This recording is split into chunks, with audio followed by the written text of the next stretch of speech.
Hey guys, Horror Man back for another review. So today we're going to take a look at the Toony Terrors Jack Goodman and Kessler Wolf from An American Werewolf in London. Now of course this is part of the ongoing line of Toony Terrors by NECA Toys, and it comes in this really nice box packaging, and this is kind of like what we've seen with a couple releases like Jaws. I gotta zoom pretty far out here, but you could definitely see that the Jaws box and the American Werewolf in London box are the exact same. So the same size, dimensions of the box completely, but they both look really nice in box if you are in-box collectors. But yeah, they're the exact same size box. So taking a look at the packaging, you do have that Toony Terrors logo at the top. Kind of has that blood drippy look to it. You do have the Werewolf in London just kind of on the marquee, like right in the front bottom. Then you have some of the looks that we see with most of the Toony Terrors, where it kind of has this like movie theater type setup. You get some blood splatter and some things like that. You get a really nice clear view of Jack and the Kessler Wolf in here. And over to the top you get that same Toony Terrors logo, but this time you get the really cool lightning, and you got the moon appropriately at the top here. You got the same marquee on the front with the characters' names, a warning, and it says ages 17 plus. Over to the side you get the same logo, and then you get a nice cool picture of the front view of the Kessler Wolf along with Jack, and then you get this cool little old torn up sign that basically is like an advertisement for All Day Movie. And then over to the other side again with the logo, you do get a couple different pictures of the figures, and the little posters, advertisements for the movies are like on fire this time, along with the side of the box. So really cool detail. Over to the back of the box, you get that same Toony Terrors logo with a bit of a read-up of the Toony Terrors line, but then you get a lot of Easter eggs on the back here, which is cool. Now, first and foremost, you do get another picture of the figures with the movie logo, but then if you see all these little things here, you have like the candles and the star here, and that's basically signifying just something we see early on the wall of the inside of the slaughtered lamb. But then you also see this little coat, and you see the balloons when when he wakes up naked in the zoo and he breaks out. He's trying to cover himself up, so he steals balloons from a kid, and then he also steals this coat that he finds, so he kind of covers up with them. So I really like that. Then you have the slaughtered lamb picture here from the pub, and then of course you have this dumpster, which he's like right by a dumpster when he's actually killed, so I guess that's kind of signifying that. So really cool little Easter eggs on the back of it. Over to the bottom, you get some of the NECA and Universal logos. You got the UPC, and then you have the credits for the different people involved with this particular set. Alright, so that's it for the packaging. Let's go ahead and get this out of the box and have a closer look at the contents. So once you open the box, you do get this really cool backdrop inside of the packaging, and it's basically like a cartoon representation of the slaughtered lamb, which is awesome. And you get this really cool sign, of course, in here. You do have the full moon, you got the Moors. I mean, it's a really nice little addition to the set. And it really does make for good pictures, just like something to have for a background. So once you add the characters, you can then zoom in a little bit, frame your shot right, and then you could really get a nice scene to post some pictures on Instagram or whatever you want to do. But it's these type of backgrounds that really do help bring these characters to life, in my opinion. So I can't say enough, and I've said it in a lot of my past reviews as well, that I really love that NECA includes these awesome backdrops. Alright, so starting out by taking a look at the Jack Goodman figure. Now this is going to be his undead form, of course. This is not his human form. So this is basically what he looks like after we see him kind of in those scenes with David. So this is basically the last thing he wore before he got killed. So he's got his like puffer type of jacket on. But yeah, this is the undead version of Jack. So pretty cool, and I don't think we've ever had any kind of figure of this character before. So as you can see, Jack's definitely had a very bad day. He's missing a lot of his skin here, especially across this way.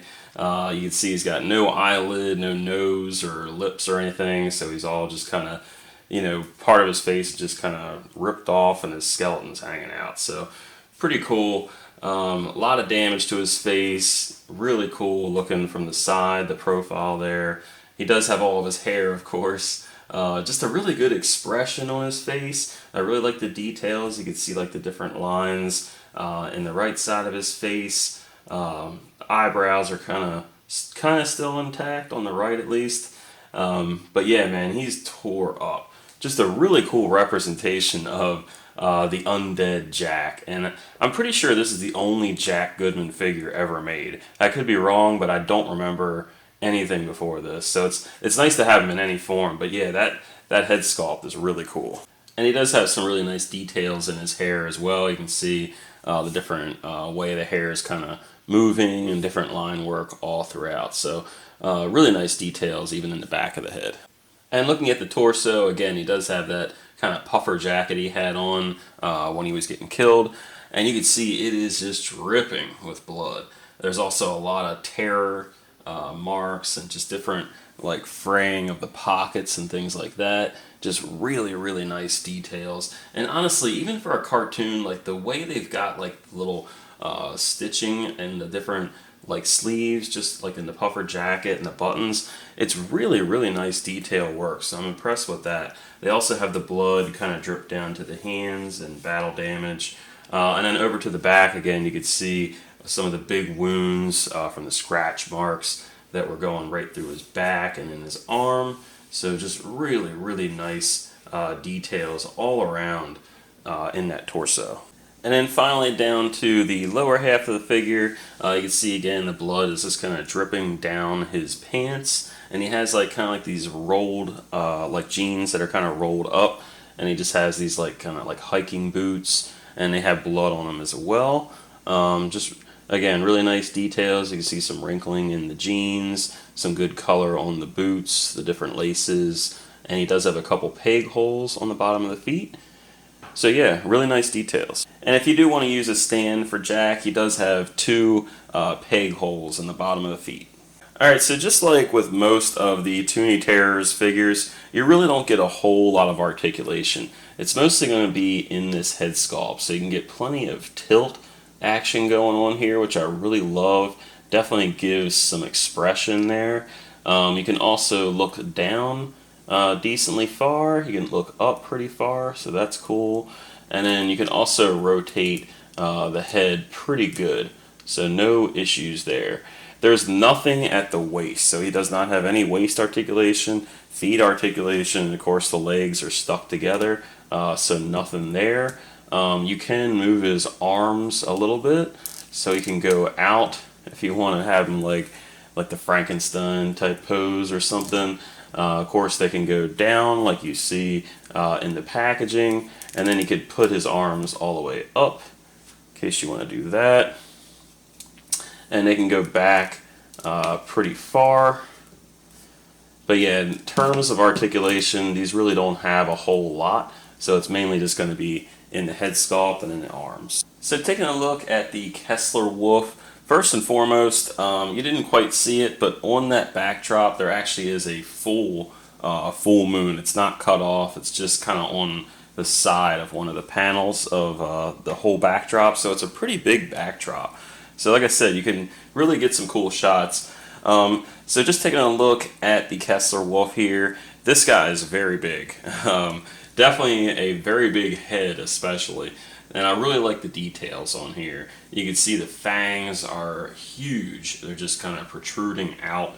You got this crazy kind of snarled snout with the gums showing. You got some of the other teeth, and they're really chunky looking. They're kind of like off-white, so not like real bright white. They're just kind of like, I guess aged, kind of yellowed. What I really love about this is that you got that light gray in the face there. That's like extremely important with this Kessler Wolf. It's just a really big accent in his face, kind of separates him from the other wolves, so I really like that detail. You got the real bright eyes and the red in the eyes, which is really cool. You got the little ears showing through here, nice line and texture work to the mane, so really, really nice. And then just looking at the left side of his face, again, you have those same really good details. You got those gnarly teeth and the texture, and again, that really nice gray going on through the hair, like in the front of his face. Got the eyes looking real crazy. Got the ear in that mane. So again, just really, really nice details in that head sculpt.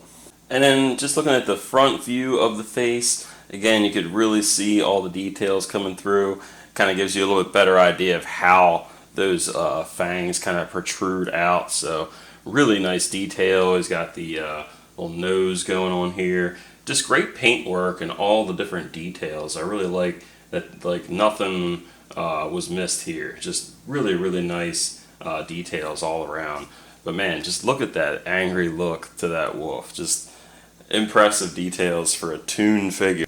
Alright, so taking a look at the Kessler Wolf here, this is actually really impressing me because for a Toon figure to look this close to the movie, like just, it's really awesome, man, because there's certain things about this wolf that just make it so unique, like the face being a little bit lighter than the rest of the body, but just the body shape as well, and it's really just like, I don't know, man, they're just firing on all cylinders with this design and just the pose. I'm just very happy with how it looks. But yeah, you can see the front part of the body, like the upper torso and the head is just huge. The arms are huge, but then when you get to the back portion of the body, it's much smaller. So it's just like what you would expect. So just really, really cool. I like the kind of weird shape to the hands, and I like that they painted the nails. And the texturing on the hair is really well done. You can see they've really gone thick with how they've sculpted that. So just really, really impressed by how they did that. And then of course you got the little tail in there, and you can even see like where the hair on the arms looks different than the feet. So just really nice details all around. And then here's a view from the other side of his body. So you got the right side of the body. And again, like I said, you can see all the different details in the hair and just everything. Just very, very well sculpted. Now, just like Jack, you're really not going to get much articulation with this Kessler Wolf. Matter of fact, it's pretty much the same articulation. So you'll have articulation in the head, and then you get articulation in the right and left arm. But that's it. Nothing anywhere else. So with the head, if you want, you can kind of twist the head to give him a little bit of like a little bit of expression going on.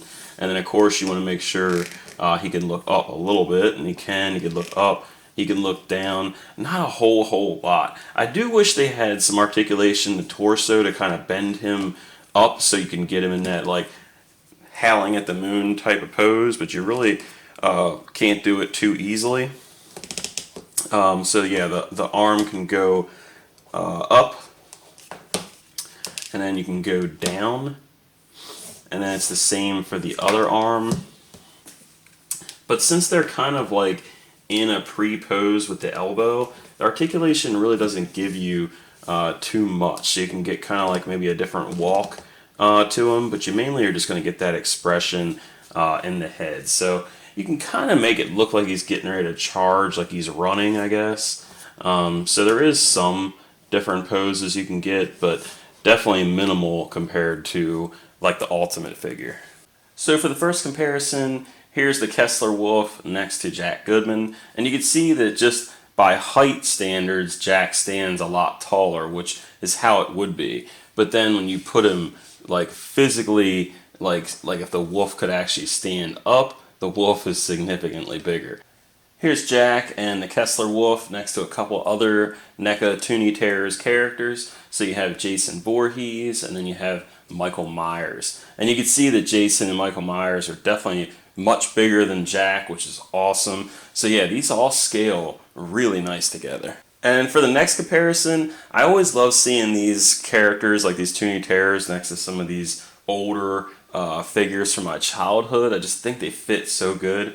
So here they are next to the Ghostbusters, Monsters, Dracula, Mummy, and the Werewolf. And you can see they actually scale pretty good together. Here they are next to the American Werewolf in London Ultimates. So you have the Ultimate Kessler Wolf and then the Ultimate Nightmare Demon. and you can see that they all look really cool next to each other. I just love seeing these two wolves, man. So it's really cool just to have some Werewolf in London merchandise, finally. And here's a profile shot side by side of both the Kessler Wolves. And like I said, even though they're completely different representations, you could really see a lot of the inspiration in this Toon version based off that original design of the Kessler Wolf. So just really cool to see these two together. And here they are with some more non-vintage figures of Toon designs. So you have the 90s style Wolverine made by Hasbro. You have the 87 Raphael Toon figure made by NECA Toys. And then you have the Batman the Animated Series figure, also from the 90s, and that's made by DC Collectibles. And you can see they all kind of fit in this style. I think, you know, Raph is a little bit big, but the rest of them look pretty good. And overall, I think they could all honestly look good in the display and in some different photos. Alright, and for the final comparison, here they are next to some vintage toys. So you got the old Ultimate Warrior wrestling figure, you have the Mondo Gecko, and then you have the Mortal Kombat Scorpion. So if you want to display these with some of your vintage characters, some of the brighter colors and just the designs of those old toys mesh pretty well with these. So you can see the height's not perfect, but I really do like the kind of like classic designs with these guys sometimes. Alright, so that's my review of the Toony Terrors, an American Werewolf in London box set. And overall, I'm really happy with this set, man. It's like I said, it's definitely one of my favorite movies, so I could be a little biased in some way. But you just can't look past the awesome details in these figures. I mean, for just a couple of like Toon-styled figures, these go above and beyond with the sculpt, like the texture in the hair, the paint, just everything. Just really, the details are just through the roof. And I love how close these represent the movie characters. I just really like this style. So I think they've done a really good job with this set. And I really love that NECA's given us more from this license. I mean, we got 2 different Ultimates, now we're getting the Toony Terrors box set. What's next for this license? That's the big question I have, because it's such a great movie, and again, I'm probably biased to this, but it's definitely my favorite werewolf movie, and I really think there's still potential for more from this line. So, you know, ultimate versions of Jack and David are a must, in my opinion. So once we get those 2, I think I wouldn't mind seeing maybe the trio of the Nightmare Demons in this Toony Terrors line. I think that'd be really cool. And maybe even some more human characters. There was definitely a couple other roles in this movie that would definitely be worthy of a figure. So really happy with this set, and I definitely think you ought to pick it up if you are a big fan of the movie or you just like the Toony Terrors line. So thanks for watching my review. Please like the video if you liked it, leave a comment or question if you have one, and please subscribe if you haven't already. And until next time, guys, ow!